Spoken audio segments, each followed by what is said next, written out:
ground fault protection is required even if the 277 volts leg is ungrounded. According to National Electrical Code, or NEC, Article 250.30, where the separately derived system is ungrounded, ground fault protection shall be provided for each ungrounded conductor. In a 480/277 volts system, the 277 volts leg is typically grounded. However, if the transformer neutral is not brought into the motor control center, or MCC, the 277 volts leg is ungrounded. Therefore, ground fault protection is needed for each ungrounded conductor, including the 480 volts conductors. There are several methods of providing ground fault protection. Firstly, there are ground fault circuit interrupter, or GFCI, devices. Secondly, there are ground fault equipment protection, or GFEP, relay systems. Thirdly, there are ground fault monitors. The ground fault protection device should be selected to trip at a level that is not likely to cause nuisance trips. It is recommended to consult with a qualified electrician to properly design and install the ground fault protection system. Ground fault protection is essential for ensuring safety and preventing equipment damage in electrical systems. It works by detecting imbalances in current flow, indicating a potential ground fault. A ground fault occurs when current flows through an unintended path to ground, such as through a person or equipment casing. This can be caused by damaged insulation, loose connections, or other faults in the electrical system. Ground fault protection devices are designed to quickly interrupt the circuit when a ground fault is detected, minimizing the risk of electric shock and preventing damage to equipment. In 480 volts systems, ground fault protection is particularly important due to the higher voltage levels, which can pose a greater risk of electrical hazard. The NEC mandates ground fault protection in various applications to enhance safety and protect equipment. Article 250.30 of the NEC specifically addresses ground fault protection requirements for separately derived systems, such as transformers.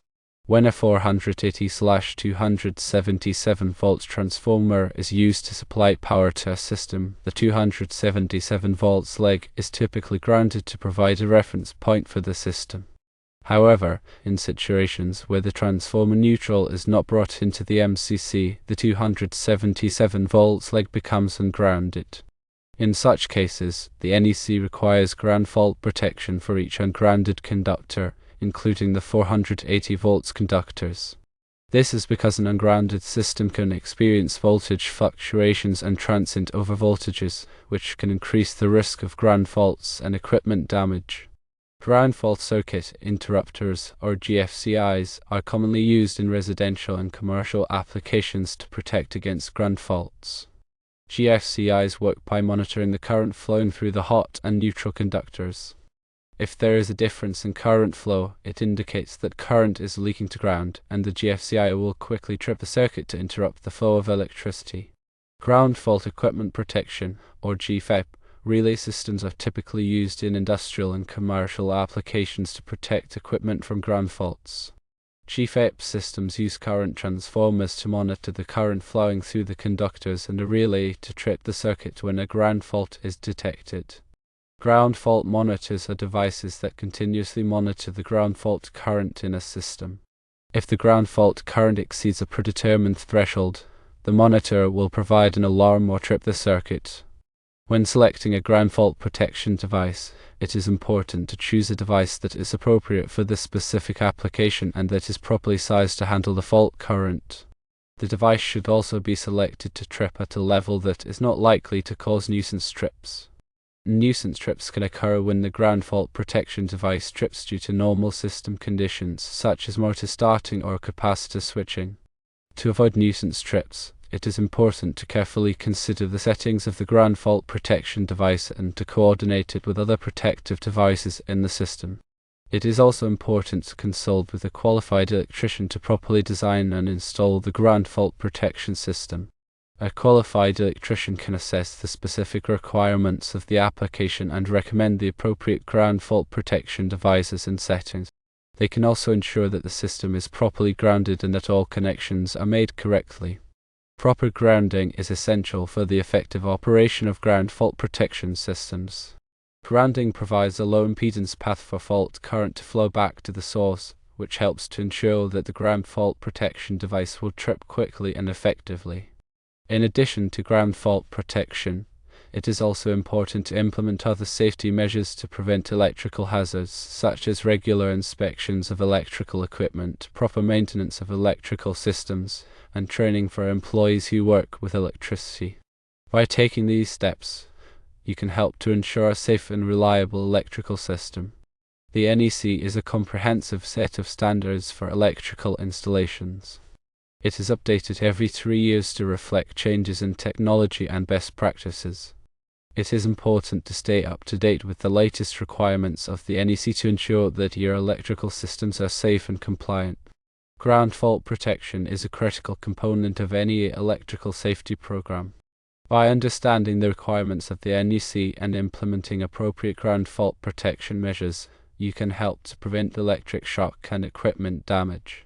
Furthermore, the selection and implementation of ground fault protection should consider coordination with other overcurrent protection devices to ensure selective tripping. Selective tripping means that only the overcurrent device closest to the fault should operate, minimizing disruption to the rest of the electrical system. This coordination requires careful analysis of the time current characteristics of all protective devices in the system. Additionally, the sensitivity of the ground fault protection should be carefully evaluated. Setting the protection too sensitive can lead to nuisance tripping, while setting it too low can compromise safety. A ground fault study can help determine the optimal settings for ground fault protection based on the specific characteristics of the electrical system. The study should consider factors such as the source impedance, grounding method, and load characteristics. Regular testing and maintenance of ground fault protection equipment are essential to ensure its proper functioning. Testing should be performed periodically to verify that the protection is operating correctly and that the settings are still appropriate. Maintenance should include visual inspections of the equipment, cleaning of contacts, and replacement of any worn or damaged parts. In addition to the technical aspects of ground fault protection, it is also important to consider the human factors. Employees who work with electricity should be trained in the hazards of ground faults and the importance of ground fault protection. They should also be trained on how to recognize and respond to ground faults. Clear and concise procedures should be established for reporting and addressing ground faults. Furthermore, the design of electrical systems should consider the potential for human error. For example, equipment should be designed to minimize the risk of accidental contact with energized parts. Warning labels and signs should be used to alert personnel to potential hazards. By considering both the technical and human factors, you can create a comprehensive ground fault protection program that will help to protect people and equipment from electrical hazards. The NEC provides specific guidelines for the installation and maintenance of ground fault protection systems. These guidelines should be followed carefully to ensure that the systems are installed and maintained correctly. The NEC also provides information on the selection and application of ground fault protection devices. This information can be helpful in choosing the appropriate devices for a particular application. In addition to the NEC, there are other standards and guidelines that may be applicable to ground fault protection systems. These include standards from organizations such as the Institute of Electrical and Electronics Engineers, or IEE, and the National Fire Protection Association, or NFPA. It is important to be familiar with all of the applicable standards and guidelines when designing, installing, and maintaining ground fault protection systems. Ground fault protection is an evolving field, and new technologies and techniques are constantly being developed. It is important to stay up to date with the latest developments in ground fault protection to ensure that your systems are using the most effective and reliable methods. This can be achieved by attending industry conferences, reading technical publications, and participating in professional organizations. Ground fault protection is not a one-size-fits-all solution. The specific requirements for ground fault protection will vary depending on the application, the voltage level, the grounding method, and other factors. It is important to carefully assess the specific needs of each application and to design a ground fault protection system that is tailored to those needs. A thorough understanding of the principles of ground fault protection is essential for anyone who's involved in the design, installation, or maintenance of electrical systems. By investing the time and effort to learn about ground fault protection, you can help to ensure the safety and reliability of your electrical systems. Ultimately, ground fault protection is a shared responsibility. Everyone who works with electricity has a role to play in preventing ground faults and ensuring the effectiveness of ground fault protection systems. By working together, we can create a safer electrical environment for everyone. Moreover, the location of the ground fault protection device is also crucial. Typically, it should be installed as close as possible to the source of power to provide maximum protection. This minimizes the length of unprotected conductors and reduces the potential for damage or injury in the event of a ground fault. The type of grounding system used also affects the ground fault protection requirements. Grounded systems, such as solidly grounded or low-resistance grounded systems, provide a low-impedance path for fault current to flow back to the source. This allows ground fault protection devices to quickly detect and interrupt the fault current. Ungrounded systems, on the other hand, do not provide a direct path for fault current to flow.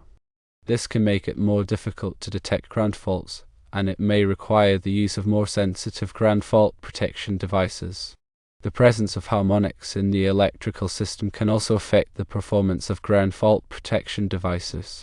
Harmonics are distortions in the sinusoidal waveform of the voltage and current. They can be caused by nonlinear loads such as electronic equipment and variable frequency drives. Harmonics can interfere with the operation of ground fault protection devices, leading to nuisance tripping or failure to trip when a ground fault occurs. To mitigate the effects of harmonics, it may be necessary to use harmonic filters or to select ground fault protection devices that are specifically designed to operate in harmonic-rich environments. The age and condition of the electrical system can also affect the effectiveness of ground fault protection. Older electrical systems may have deteriorated insulation, loose connections, and other problems that can increase the risk of ground faults. Regular inspections and maintenance can help to identify and correct these problems, ensuring that the ground fault protection system is operating properly. In some cases, it may be necessary to upgrade the electrical system to meet current safety standards. This may involve replacing old wiring, installing new ground fault protection devices, and improving the grounding system. The cost of ground fault protection should be considered in the overall design of the electrical system. While ground fault protection can add to the initial cost of the system, it can also save money in the long run by preventing equipment damage, reducing downtime, and avoiding liability claims. The cost of ground fault protection should be weighed against the potential costs of a ground fault incident. In addition to the specific requirements of the NEC and other standards, it is also important to consider the best practices for ground fault protection. These best practices are based on the experience of industry professionals and can help to improve the safety and reliability of electrical systems. Some examples of best practices include using redundant ground fault protection devices, providing regular training for employees, and documenting all ground fault protection activities. Ground fault protection is a critical aspect of electrical safety, and it should be given careful consideration in the design, installation, and maintenance of electrical systems. By following the requirements of the NEC, adhering to best practices, and staying up to date with the latest technologies, you can help to ensure a safe and reliable electrical environment. Furthermore, consider the impact of load characteristics on ground fault protection. Different types of loads can have different ground fault current signatures. For example, motor loads may have higher inrush currents that can cause nuisance tripping if the ground fault protection is not properly coordinated. Similarly, electronic loads may generate harmonic currents that can interfere with the operation of ground fault protection devices. It is important to understand the load characteristics of the electrical system and to select ground fault protection devices that are compatible with those loads. The coordination of ground fault protection with other protective devices in the system is also essential for ensuring selective tripping. Selective tripping means that only the protective device closest to the fault should operate, minimizing disruption to the rest of the electrical system. This coordination requires careful analysis of the time-current characteristics of all protective devices in the system. The sensitivity of the ground fault protection should be carefully evaluated. Setting the protection too sensitive can lead to nuisance tripping, while setting it too low can compromise safety. A ground fault study can help determine the optimal settings for ground fault protection based on the specific characteristics of the electrical system. The study should consider factors such as the source impedance, grounding method, and load characteristics. Regular testing and maintenance of ground fault protection equipment are essential to ensure its proper functioning. Testing should be performed periodically to verify that the protection is operating correctly and that the settings are still appropriate. Maintenance should include visual inspections of the equipment, cleaning of contacts, and replacement of any worn or damaged parts. In addition to the technical aspects of ground fault protection, it is also important to consider the human factors. Employees who work with electricity should be trained on the hazards of ground faults and the importance of ground fault protection. They should also be trained on how to recognize and respond to ground faults. Clear and concise procedures should be established for reporting and addressing ground faults. Furthermore, the design of electrical systems should consider the potential for human error. For example, equipment should be designed to minimize the risk of accidental contact with energized parts. Warning labels and signs should be used to alert personnel to potential hazards. By considering both the technical and human factors, you can create a comprehensive ground fault protection program that will help to protect people and equipment from electrical hazards.